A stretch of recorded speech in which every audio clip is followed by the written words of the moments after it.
नमस्कार प्रिय बंधु, कैसे हो आप? बढ़िया हो? Very good.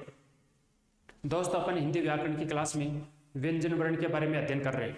पिछली क्लास में अपन ने व्यंजन की परिभाषा, हिंदी वर्णमाला में कितने व्यंजन होते हैं और व्यंजनों को कितने भागों में बांटा गया है, इसके बारे में चर्चा की थी। तो दोस्तों, हिंदी में कुल 33 व्यंजन होते हैं जिन्हें 3 भागों में बांटा गया था। स्पर्श व्यंजनों की संख्या 25 होती है और ये कै से लेकर के मै तक होते हैं। इन्हें वर्गीय व्यंजनों के नाम से भी जाना जाता है। फिर अपने पढ़ा अंतस्थ व्यंजन। दोस्तों, इनकी संख्या 4 होती है और ये होते हैं य, र, ल और व। फिर 3 नंबर पर अपने पढ़ा ऊष्म व्यंजन। दोस्तों, ऊष्म व्यंजनों की संख्या 4 होती है, तालव्य से, मूर्धन्य से, दंत्य से और है। तो इस प्रकार ये दोस्तों इनकी कुल संख्या हुई 33। और हिंदी में कुल वर्णों की संख्या होती है 44, जिसमें 11 स्वर होते हैं और 33 व्यंजन होते हैं। 11 और 33 मिलकर के दोस्तों हो गए 44। तो दोस्तों, पिछली क्लास में अपन व्यंजन वर्ण की परिभाषा, उनके प्रकार के बारे में पढ़ा। अब पढ़ेंगे व्यंजनों का वर्गीकरण। तो चलो स्टार्ट करते हैं व्यंजनों का वर्गीकरण। दोस्तों, व्यंजनों का वर्गीकरण।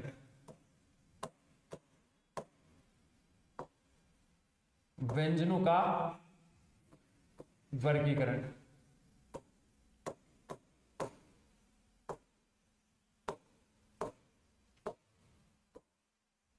व्यंजनों का वर्गीकरण।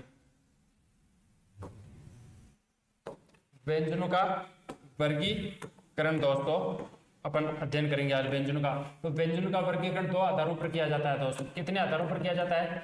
2 आधारों पर किया जाता है। दोस्तों, व्यंजनों का वर्गीकरण 2 आधारों पर किया जाता है। दोस्तों, अब 2 आधार कौन से 2 आधार? नंबर 1 उच्चारण स्थान के आधार पर। नंबर 1 है दोस्तों उच्चारण स्थान के आधार पर।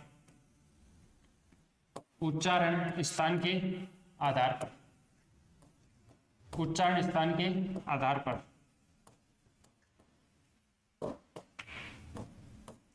उच्चारण स्थान के आधार पर। और नंबर 2 प्रयत्न के आधार पर। प्रयत्न के आधार पर।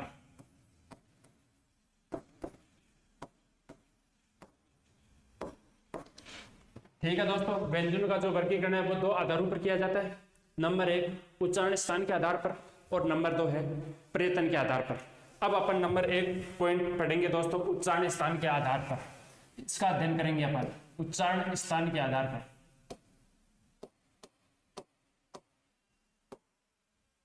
उच्चारण स्थान के आधार पर। उच्चारण स्थान के आधार पर।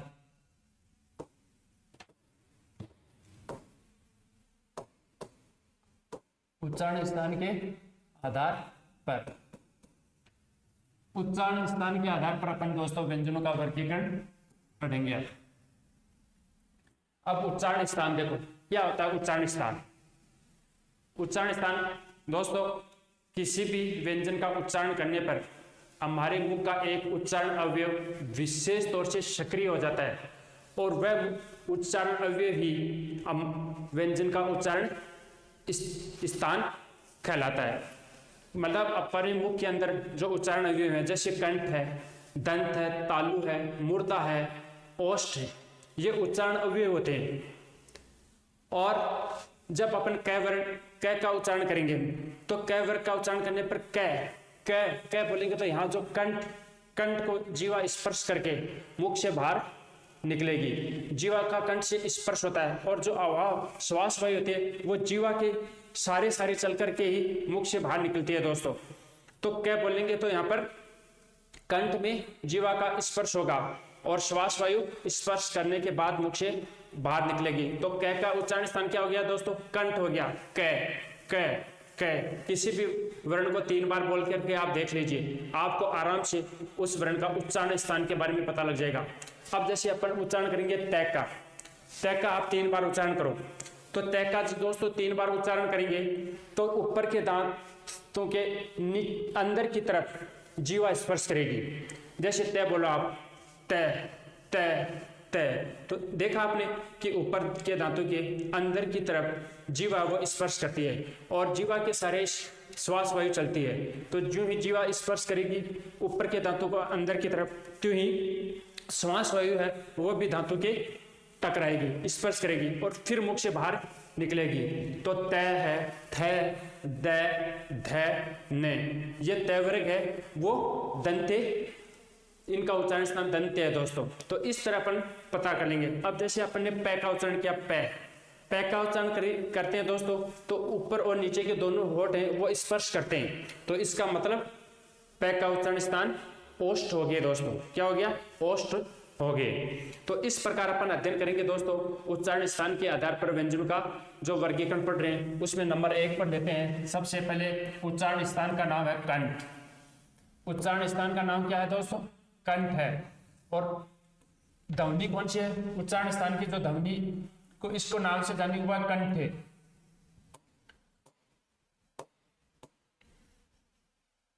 कंठ के नाम से जाने जाएगा इसको।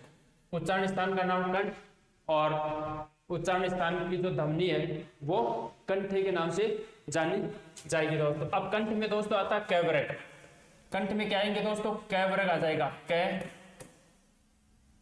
ख, ग, घ और नंग, घ और ये नंग दोस्तों। उसके बाद में आ जाएंगे दोस्तों है और विसर्ग भी आएगा दोस्तों। है और विसर्ग, है और विसर्ग है वह है। विसर्ग भी दोस्तों कंठे में आएगा। ऊपर और नीचे जो दो बिंदु से दर्शाया जाता है विसर्ग को दोस्तों। ऊपर और नीचे दो बिंदुओं के द्वारा विसर्ग को दर्शाया जाता है। तो कै वर्ग है दोस्तों, कंठे में आता था। आप कै, ख, ग, घ, नंग, है और विसर्ग का उच्चारण स्थान करेंगे ना, तो श्वास वायु है वो कंठों को स्पर्श करते हुए उसके बाद बाहर निकलेगी मुख से। अब नंबर 2 पर आता है दोस्तों तालु। क्या आता है दोस्तों? तालु। और उच्चारण स्थान का नाम क्या है? तालव्य। उच्चारण स्थान का क्या नाम है दोस्तों? तालव्य नाम है दोस्तों। इसमें कौन कौन से आएंगे दोस्तों? इसमें आएंगे च वर्ग। कौन सा आएगा? च वर्ग। च, छ, ज, झ और ये। और उसके बाद में आ जाएंगे दोस्तों ये और तालव्य स। इस पहले से वो तालव्य स के नाम से जाने जाते हैं। शंकर वाला जो जाता है ना वो तालव्य स के नाम से जाना जाता है। अब आप चेक का उच्चारण करो, श। अब ताल्लु कहाँ होता है? अपने मुख के अंदर जो ऊपर के दांत होते हैं, ऊपर के दांत मसूड़ों से मिले हुए होते हैं, मसूड़ों से मिले होते हैं। तो मसूड़ों से थोड़ा ऊपर का जो स्थान होता है उसको ताल्लु कहते हैं। आप चेक का उच्चारण करो, 3 बार चेक बोलोगे तो जहां जीवा स्पर्श करेगी ना वो स्थान ताल्लु के नाम से जाना जाएगा। तो आप उच्चारण करो चेक का, चे, शे। अब देखो कहां पर जीवा स्पर्श कर रही है। इसी प्रकार छ का करो, छ, फिर जय का उदाहरण करो, जय, झ, ये, फिर ये का ये, श।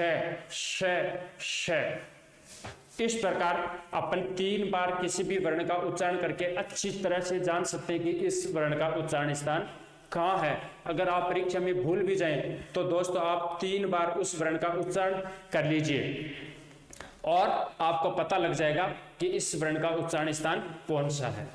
अब बात करते हैं दोस्तों नंबर 3 पर, मूर्धा। मूर्धा के बारे में। उच्चारण स्थान का नाम है दोस्तों मूर्धा और ये मूर्धन्य ध्वनि के नाम से जाना जाएगा।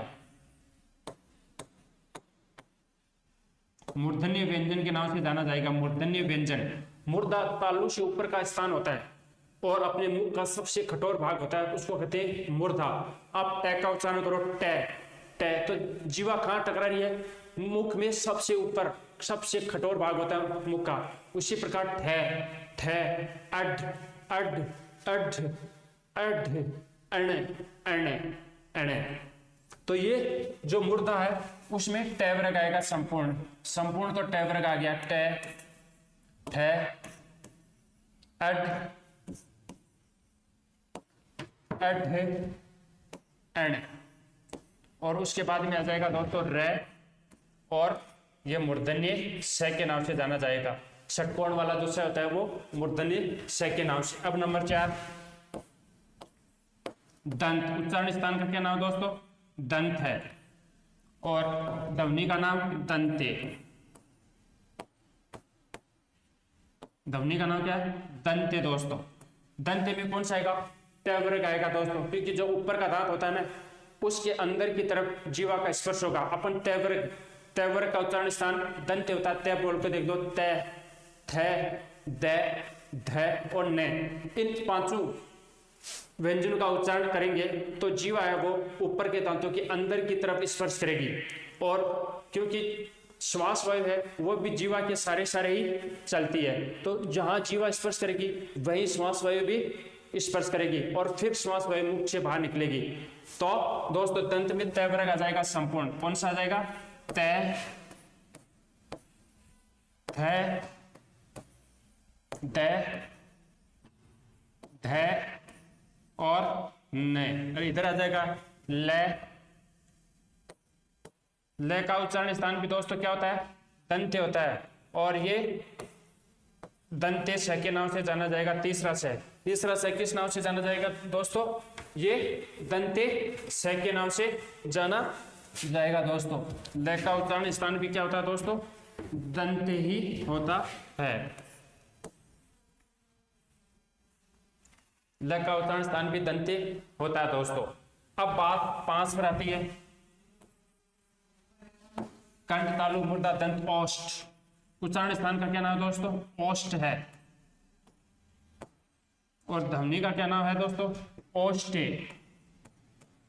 ओष्ठे व्यंजन के नाम से जाने जाएंगे ये। ओष्ठे व्यंजन, ओष्ठे व्यंजन के नाम से जाने जाएंगे। तो उन व्यंजनों को ओष्ठे व्यंजन कहते हैं जिनका उच्चारण करने पर ऊपर और नीचे के दोनों होठों का स्पर्श होता है। तो पैवर्ग, संपूर्ण पैवर्ग आप उच्चारण करके देख लो।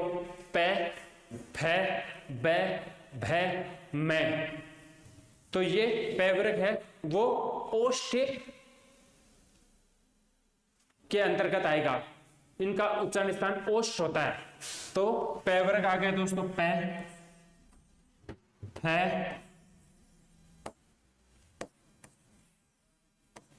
ब, भ और ये मैं दोस्तों। ये चार दोस्तों किस में आएंगे? ये चार दोस्तों ओष्ठ में आएंगे दोस्तों। तो कंठ, तालु, मूर्धा, दंत और ओष्ठ, ये दोस्तों अपन उच्चारण स्थान के आधार पर पढ़ रहे हैं। तो कंठ में कैवर्ग, तालु में चैवर्ग आ जाएगा, ये और श आ जाएगा। फिर मूर्धा में दोस्तों टैवर्ग आ जाएगा, और दंत में तैवर्ग आ जाएगा, और ओष्ठ में क्या आ जाएगा? पैवर्ग आ जाएगा। अब देखो दोस्तों यहाँ पर ये ध्यान रखना कि कंठ में है और विसर्ग भी आता है। जो कैवर्ग है ना, 5 वर्ण है कैवर्ग में, उनके अलावा है और विसर्ग का भी ध्यान रखना। उसके बाद में तालव्य के अंदर ये और श भी आता है। ये लाइन से ऊपर से नीचे की तरफ चलेंगे, तालव्य से स्टार्ट होंगे। आप इसको यहाँ से स्टार्ट मत कर देना आप। तो तालव्य में पहले क्या आ जाएगा? ये आ जाएगा, फिर नीचे वाली जो लाइन हो जाएगी मूर्धा, उसमें रा जाएगा, और फिर दंत में ला जाएगा। इसी प्रकार ये तालव्य से, मूर्धन्य से और दंत्य से ये भी ऊपर से नीचे की तरफ क्रमवाइज चलेंगे दोस्तों। और जो ओष्ठ होता है पैवर्ग, वो 5 होते हैं अपने मूल। पैवर्ग के जो 5 वर्ण होते हैं वो होते हैं ओष्ठ के अंदर। अब दोस्तों अपन आगे जो 6 नंबर का जो पॉइंट है उसका अध्ययन करेंगे। वह नासिका। नासिका इसका उच्चारण स्थान है, और ध्वनि है वो नासिक के नाम से जानी जाएगी। नासिक के ध्वनि।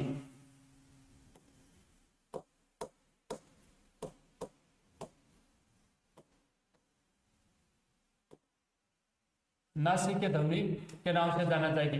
अब देखो दोस्तों, जो प्रत्येक वर्ग होते हैं ना, कैवर्ग, चैवर्ग, टैवर्ग, तैवर्ग और पैवर्ग, इसका जो 5वां वर्ण होता है वो नाक से बोला जाता है। क्या से बोला जाता है? नाक से। इसलिए इसका नाम नासिक हो गया। तो प्रत्येक वर्ग का 5वां वर्ण, प्रत्येक वर्ग का 5वां वर्ण है दोस्तों। सबसे पहले तो कैवर्ग का 5वां वर्ण नंग, फिर चैवर का पांचवा वर्ण आ गया ये, फिर टैवर का पांचवा वर्ण आ गया अण, फिर तैवर का पांचवा आ गया न, और फिर पैवर का पांचवा आ गया दोस्तों मैं।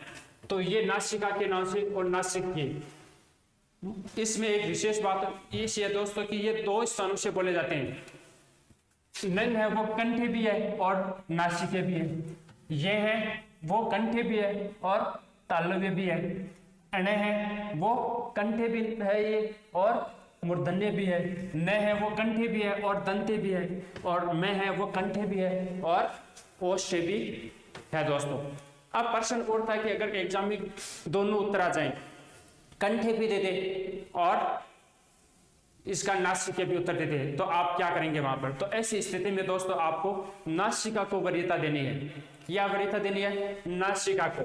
नोट लगा करके मैं लिखवा रहा हूं,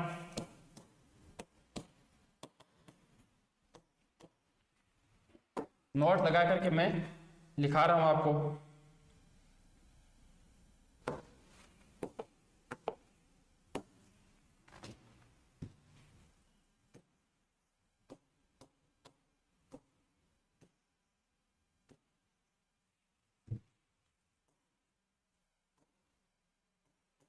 प्रत्येक वर्ग के पांचवें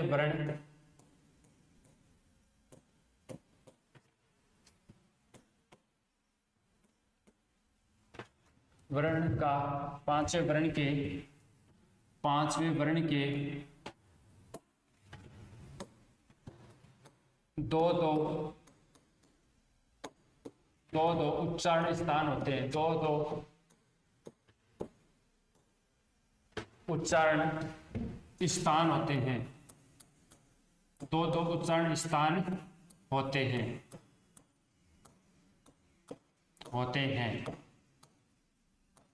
प्रत्येक वर्ग के पांचवें वर्ण के। तो मतलब अंग का कंठ भी हो गया और नासिका भी हो गया, बताया मैंने आपको। और जैसे मैं है, मैं का कंठ वो ओष्ठ्य भी है और नासिका भी है। तो प्रत्येक वर्ग के जो पांचवें वर्ण हैं उसके दो उच्चारण स्थान होते हैं दोस्तों। यदि परीक्षा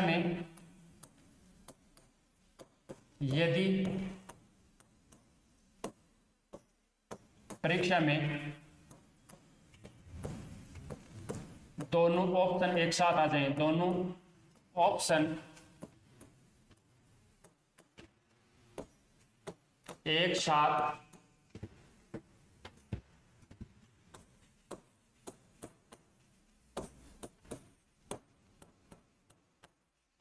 आ जाएं तो नासिके को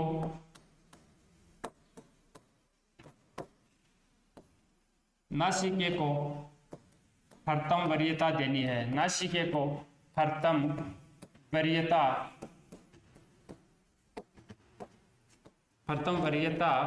देनी है। आगे बात दोस्तों आपके समझ में। अब देखो प्रश्न लिख करके बता रहा हूं मैं।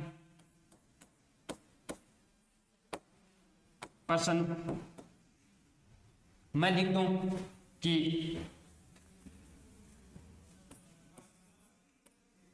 न व्यंजन का उच्चारण स्थान है, न व्यंजन का उच्चारण स्थान है, न व्यंजन का उच्चारण स्थान है, न व्यंजन का उच्चारण स्थान है।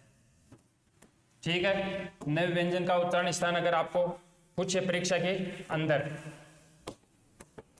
तो आप देखो उत्तर चार ऑप्शन आएंगे आपके पास। नंबर 1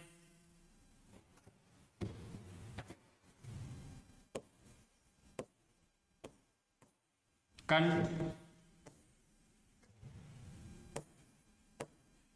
दंत,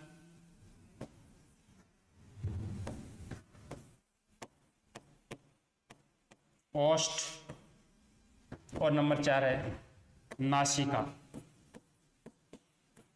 ठीक है दोस्तों, आप शुरुआत में पूरा प्रश्न पढ़ने के बाद चारों अभ्यास को देखना चाहिए आपको। अब शुरुआत में दंत आ गया और आपने जल्दीबाजी में दंत को कर दिया, लेकिन लास्ट में अगले ने नासिका दे रखा है, आप नासिका की तरफ गए ही नहीं, प्रश्न पढ़ा और दंत पर टिक कर दिया डायरेक्ट और मान गए कि ये मेरा क्वेश्चन सही है। ठीक है, अब देखो दोस्तों, नए व्यंजन का उच्चारण स्थान है। मैंने ऊपर बताया ना कि अगर दोनों उच्चारण स्थान आ जाएं, इसका न का दंत भी है और ये नासिका से भी बोला जाता है, तो आपको जो पहली वरीयता देनी है वो नासिका को देनी है दोस्तों। अगर नासिका उत्तर में नहीं हो तो दंत उत्तर होगा दोस्तों, और दंत अगर उत्तर में नहीं है तो नासिका हो जाएगा। लेकिन अगर दोनों आ जाते हैं, एक साथ दोनों आ जाते हैं, तो प्रथम वरीयता दोस्तों नासिका को देनी है। जो नासिक के जो 5 वर्ण है ना, प्रत्येक वर्ग के पंचम वर्ण वो 2 उच्चारण स्थानों से बोले जाते हैं दोस्तों, इसलिए उनका मूल उच्चारण स्थान और नासिका ये दोनों ऑप्शन में हो तो आपको हमेशा पहली वरीयता दोस्तों नासिका को देनी है। आई बात दोस्तों आपके समझ में? तो पहली वरीयता दोस्तों किसको देनी है? आपको नासिका को देनी है। अब अगला पॉइंट 7,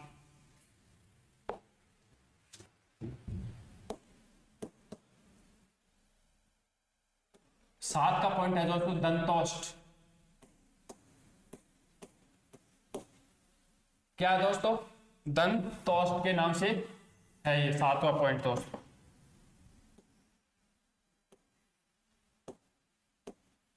दंतोष्ठ मतलब दांत और ओष्ठ, दांत और ओष्ठ, और ये ध्वनि किस नाम से जाना जाएगी? दंतोष्ठ, दंतोष्ठ।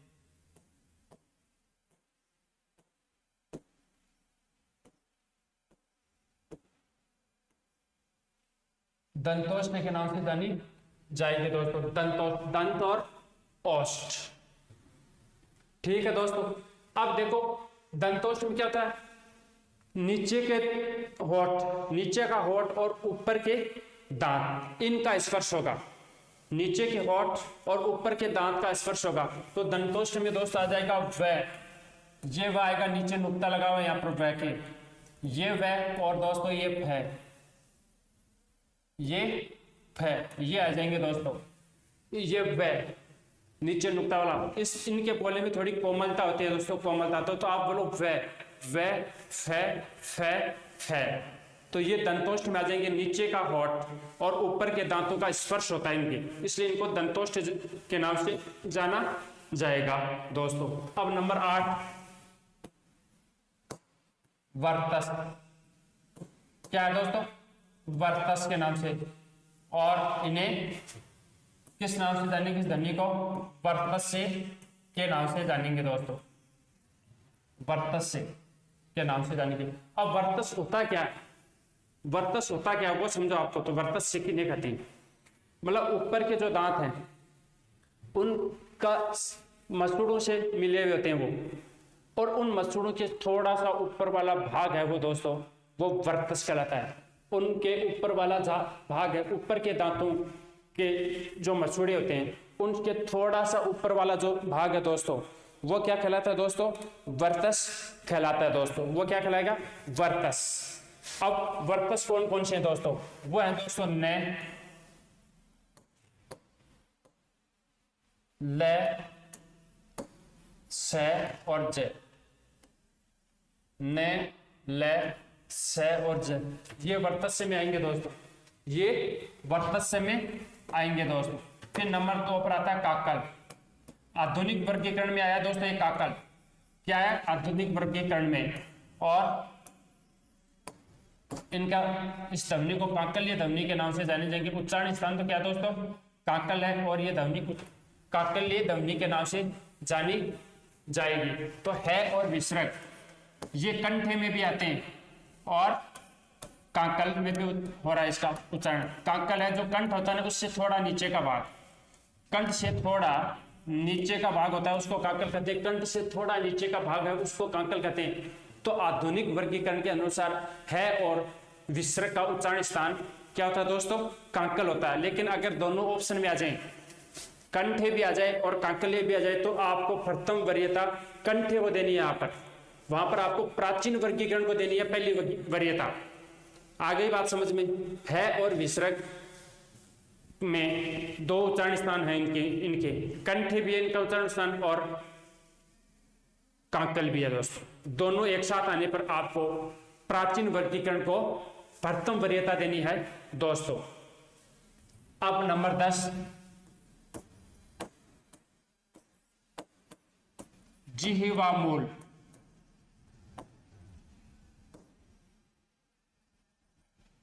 और इसे जीवा मूल्य के नाम से जाना जाएगा।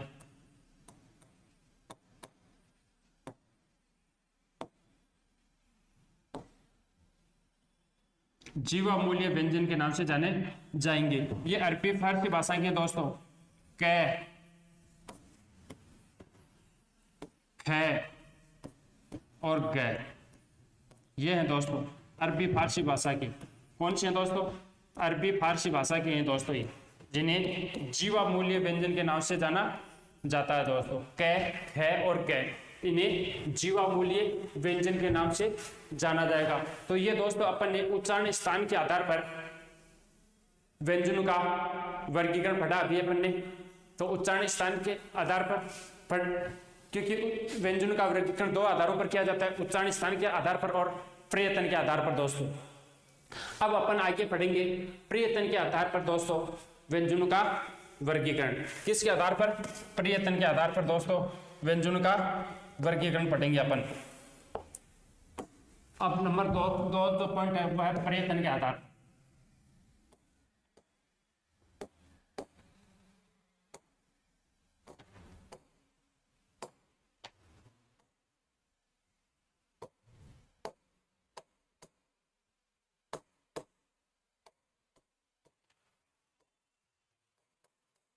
प्रयत्न के आधार पर, प्रयत्न के आधार पर दोस्तों व्यंजनों को फिर दो भागों में बांटा जा सकता है। प्रयत्न के आधार पर भी दोस्तों व्यंजनों को दो भागों में बांटा गया है। कौन कौन से हैं? नंबर 1 अभ्यंतर प्रयत्न, अभ्यंतर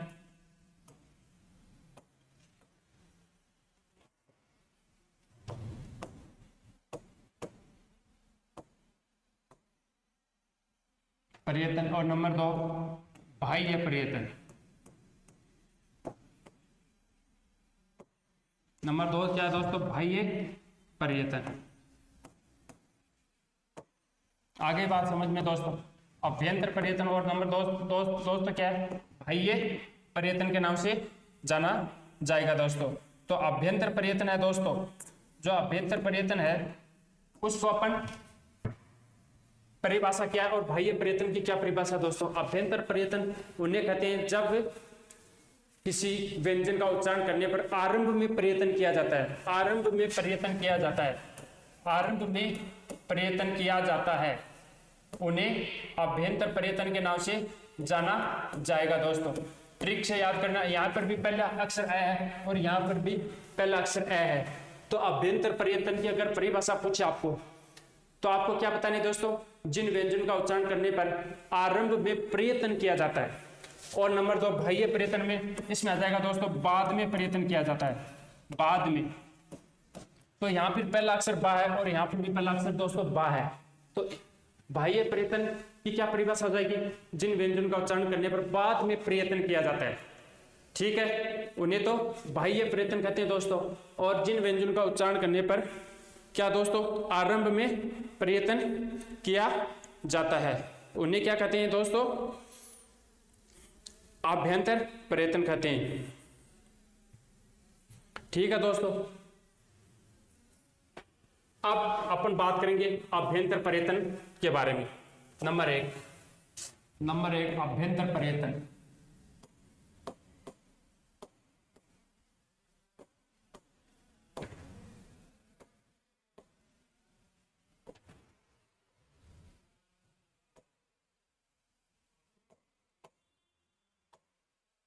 नंबर 1 क्या? अभ्यंतर प्रयत्न। अभ्यंतर प्रयत्न जिन वर्णों के उच्चारण में आरंभ में प्रयत्न किया जाता है उन्हें अभ्यंतर प्रयत्न के नाम से जाना जाता है दोस्तों।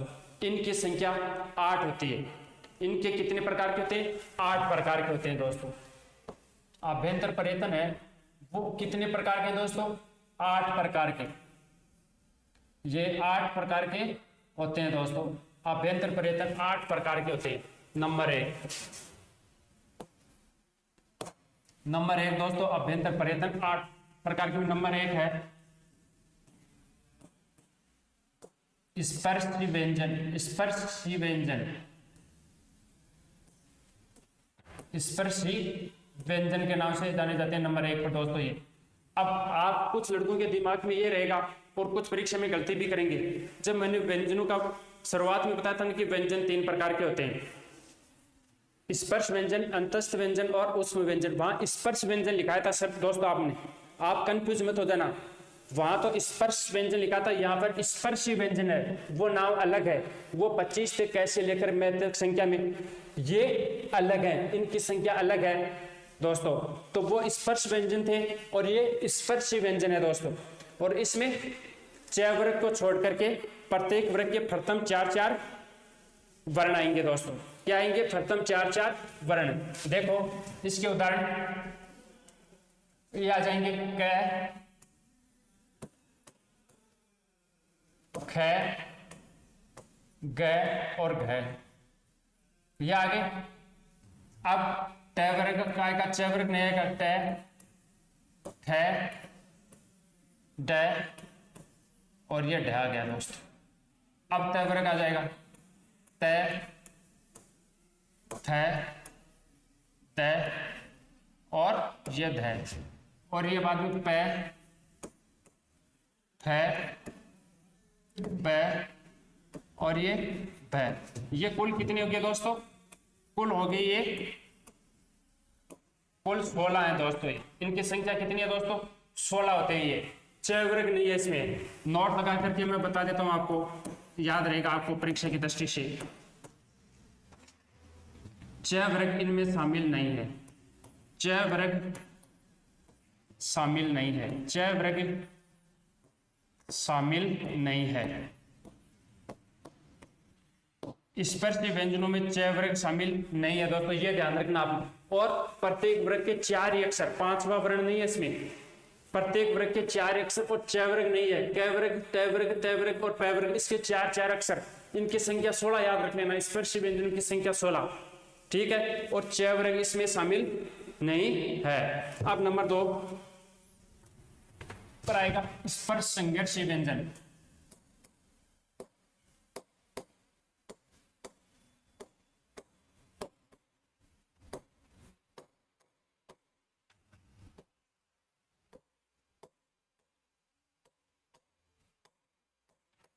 स्पर्श संघर्षी व्यंजन आएगा नंबर 2 पर दोस्तों। तो इसमें क्या कि दोस्तों, जिन वर्णों का उच्चारण करने पर वायु घर्षण के बाद बाहर निकले, वायु थोड़ी घर्षण के बाद बाहर निकले, उन्हें स्पर्श संघर्षी व्यंजन कहते हैं। तो इसमें आ जाएगा दोस्तों च वर्ग, च, इसमें क्या आएगा दोस्तों? च वर्ग आ जाएगा, च, छ, ज और झ।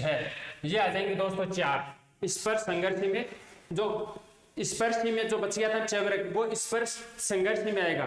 तो च वर्ग को किस नाम से जाना जाएगा? स्पर्श संघर्षी व्यंजन के नाम से जाना जाएगा दोस्तों। क्या नाम है दोस्तों? स्पर्श संघर्षी व्यंजन। नंबर 3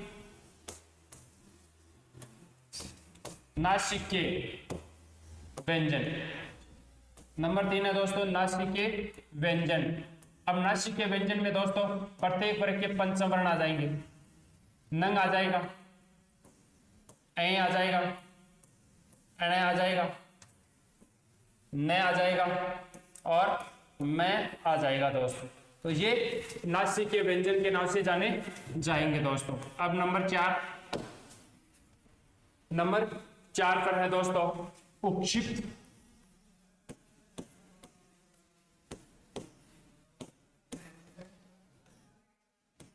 या ताड़न जात भी कहते हैं इनको, ताड़न जात या इनको ताड़न जात। और एक तीसरा इनका नाम है वो द्विगुण। वो क्या दोस्तों, द्विगुण। वो द्विगुण के नाम से उपक्षिप्त। जीभ है वो वायु है, वो जीभ है वो वायु को उलट कर बाहर फेंकती है। जीवा वायु को उलट कर बाहर फेंकती है दोस्तों, उपक्षिप्त उलट करके बाहर फेंकती।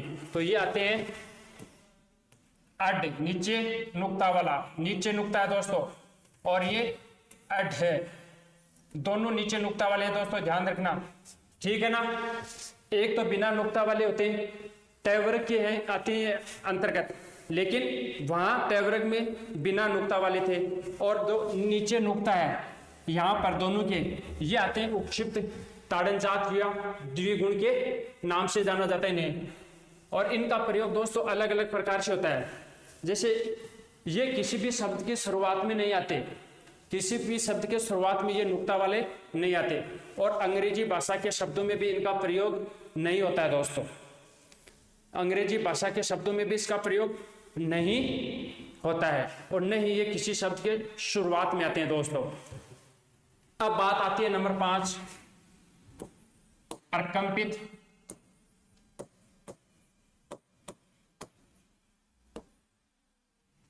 या दूसरा नाम है इनका लुंठित। प्रकंपित या दूसरा नाम क्या दोस्तों, लुंठित।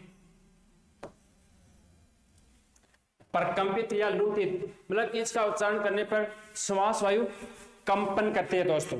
क्या करती है, कंपन करती है। तो इसका उच्चारण क्या दोस्तों, रे। प्रकंपित का उच्चारण क्या है, रे उच्चारण होगा दोस्तों।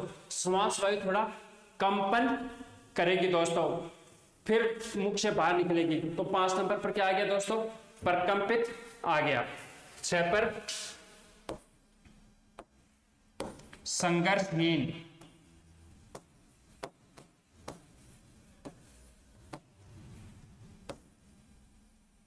संघर्षहीन व्यंजन।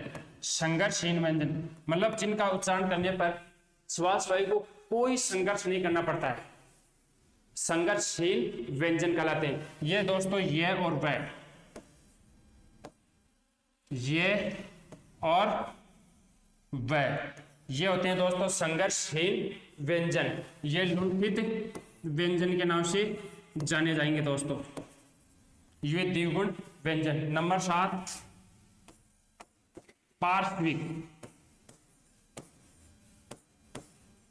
पार्श्विक का अर्थ होता है दोस्तों बगल। पार्श्विक व्यंजन क्या दोस्तों, पार्श्विक व्यंजन। पार्श्विक का अर्थ क्या होता है दोस्तों, बगल। पार्श्व प्लस इक से बना है, मतलब जिन वर्णों का उच्चारण करने पर श्वास वायु जीवा की दोनों बगलों से बाहर निकले, जीवा के दोनों बगल होते हैं ना, उसके सारे बाहर निकलते हैं मुख से श्वास वायु। तो पार्श्विक का अर्थ हो गया दोस्तों बगल, आप याद रख लो। और बगल का जो अंतिम जो अक्षर है ना लय, वो इसका उदाहरण होता है दोस्तों।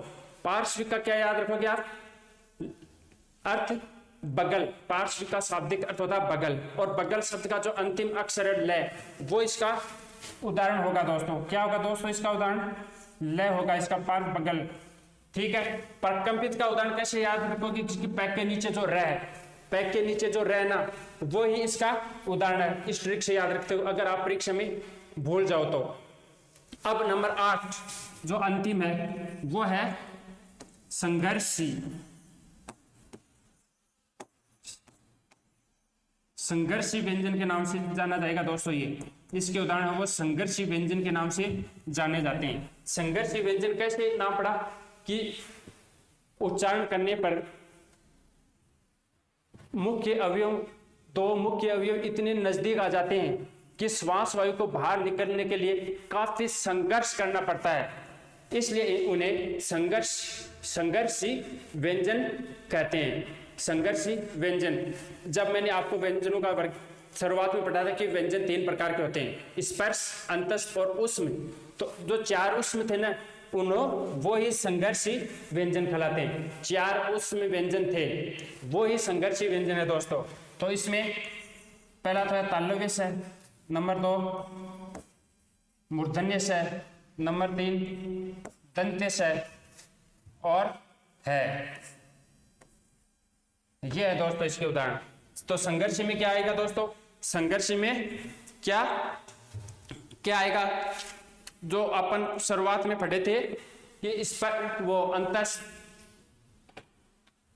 उष्म व्यंजन, वही संघर्ष व्यंजन के नाम से जाने जाएंगे दोस्तों। तो इस प्रकार आपने दोस्तों आज अध्ययन किया है कि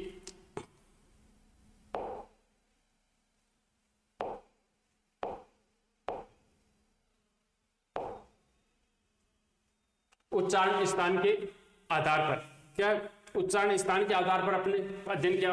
व्यंजनों को दो भागों में बांटा गया है, उच्चारण स्थान के आधार पर और प्रयत्न के आधार पर दोस्तों। फिर उच्चारण स्थान के आधार पर अपने पढ़ा कंठ, तालु, मूर्धा, दंत, ओष्ठ। कंठ, तालु, मूर्धा, दंत, ओष्ठ, इसको इसी नंबर वाइज से रखना आप। और फिर कैवरक आ गया लगातार, चैवरक, फिर टैवरक, फिर तैवरक और फिर पैवरक। ठीक है दोस्तों। उसके बाद में आ गया नासिका, नासिके, ये 5 होते हैं और ये इनका 2 उच्चारण स्थान होते हैं, लेकिन आपको प्रथम वरीयता नासिका को देनी है। अगर दोनों उच्चारण स्थान हो उत्तर में तो प्रथम वरीयता आपको नासिका को ही देनी है दोस्तों। फिर अपन ने आगे दोस्तों अध्ययन किया दंतोष्ठ, 7 नंबर दंतोष्ठ। दंत और ओष्ठ, नीचे का होठ और ऊपर के दांतों से इनका मिलन होता है, वह और फै, वह और फै दोस्तों, वह और फै का। फिर आ गया वर्तस।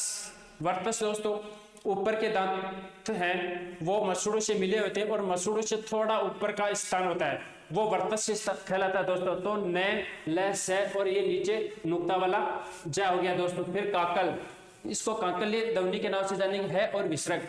वर्तमान में जो वर्गीकरण किया गया है वर्णों का, उसमें इन्हें है और विसर्ग माना गया है। लेकिन अगर दोनों ऑप्शन आ जाए, कंठे भी आ जाए और काकल्य, तो आपको प्राचीन जो वर्गीकरण है कंठे, उसको भी वरीयता देनी है दोस्तों। फिर आ गया जीवा मूल, जीवा मूल्य। तो इनमें दोस्तों कै, ख, ग, ये अरबी फारसी भाषा के वर्ण है दोस्तों जीवा मूल्य के अंतर्गत। फिर आता है प्रयत्न के आधार पर, प्रयत्न के आधार पर व्यंजनों का वर्गीकरण। तो जिन वर्णों का उच्चारण करने पर मुख द्वारा जो यत्न किया जाता है वो ही प्रयत्न कहलाता है दोस्तों। व्यंजनों का उच्चारण करने पर मुख के द्वारा किया गया यत्न प्रयत्न कहलाता है दोस्तों। तो इसके आधार पर 2 भागों में बांटा गया प्रयत्न के आधार पर, अभ्यंतर प्रयत्न और बाह्य प्रयत्न। अभ्यंतर प्रयत्न की परिभाषा दोस्तों कि जिन वर्णों का उच्चारण करने पर आरंभ में प्रयत्न किया जाता है उन्हें अभ्यंतर प्रयत्न कहते हैं, और जिन वर्णों का उच्चारण करने पर बाद में प्रयत्न किया जाता है उन्हें बाह्य प्रयत्न कहते हैं दोस्तों। अब अभ्यंतर प्रयत्न का अपन अध्ययन करेंगे तो दोस्तों इन्हें 8 भागों में बांटा गया। ये कितने प्रकार के होते हैं? 8 प्रकार के होते हैं। ये परीक्षा में पूछा गया दोस्तों पहले कि अभ्यंतर प्रयत्न कितने प्रकार के होते हैं। तो नंबर 1 स्पर्श व्यंजन दोस्तों। स्पर्श व्यंजनों की संख्या 16 होती है, मतलब इनका उच्चारण करने पर कंठ है, मूर्धा है, दंत है, ओष्ठ है, उनको श्वास वायु स्पर्श करने के बाद मुख से बाहर निकलती है, इसलिए इन्हें स्पर्श व्यंजन कहते हैं दोस्तों। ये कैवर्ग के प्रथम 4, टैवर्ग के प्रथम 4, तैवर्ग के प्रथम 4 और पैवर्ग के प्रथम 4, और इसमें चैवर्ग को शामिल नहीं किया गया दोस्तों। ये आपको ध्यान रखना, आप चैवर्ग का ध्यान रखना विशेष तौर से आप, ठीक है। ये 16 होते हैं संख्या में। फिर आ गया स्पर्श संघर्षी व्यंजन, जो चैवर्ग अपने वहां पर नहीं लिखा था ना, वो आ जाएगा इसमें स्पर्श संघर्षी व्यंजनों। फिर नासिका में प्रत्येक वर्ग का 5 विवरण आ जाएंगे नासिका में।